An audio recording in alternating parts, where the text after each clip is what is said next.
just wanted to give a quick tip on your Nitro Piston 2 trigger adjustment, how to fine tune this trigger. Basically all you're going to need is a flathead screwdriver, a small one. So you want to get one of these small screwdrivers because you're going to have to adjust that screw that sits right behind the trigger. And if you notice that when you get these guns from the factory, so let's go ahead and load this one. When you get these guns from the factory, you really can't feel the wall, the back wall.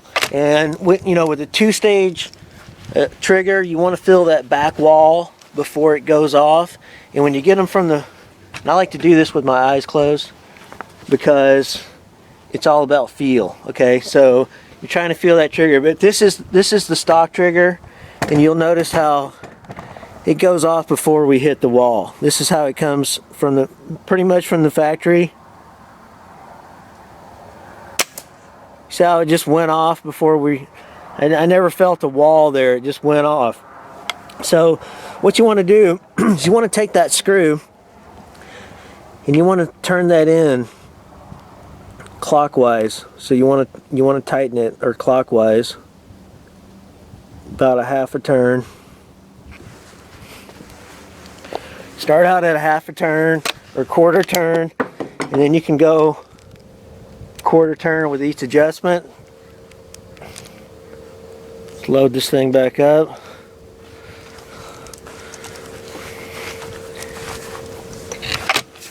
Now you should see, again I'm going to close my eyes on that. Make sure you have a safe backdrop. Still not really feeling that.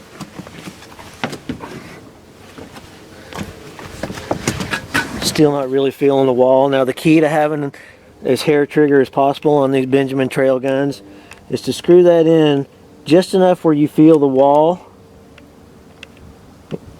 and then stop there. So let's go in another quarter turn.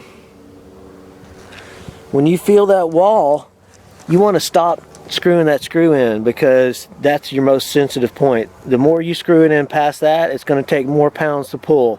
So you want to get to that point where you feel the back wall, you hit the back wall and it's solid, and then when you pull again it goes off. Okay, so let's get this thing loaded up again. We put it another quarter turn. Just go for the feel, don't be looking. Still not hitting that back wall. Let's go another little bit in.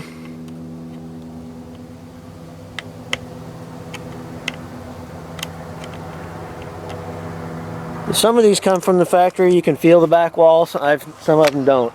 It's like this is the third Nitro Piston 2 I've set up, and a couple of them were okay, and one of them had to really adjust it, but you're going to have to adjust them. Okay, now there's the back wall. See, I'm hitting that wall, it's not going off. Now that's where I like it, be able to hit that wall. Now when you pull,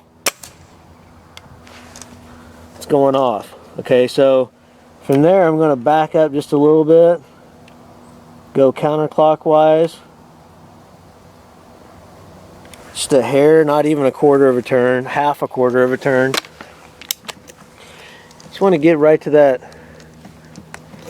there's that fine line of still being able to hit that back wall. There it is. Went off right after that. Now if you screw that in anymore clockwise, you're basically going to have to pull more weight. But I don't like it, that surprise thing when you just you start to pull it and boom, it goes off. I don't like that. I want to hit the back wall.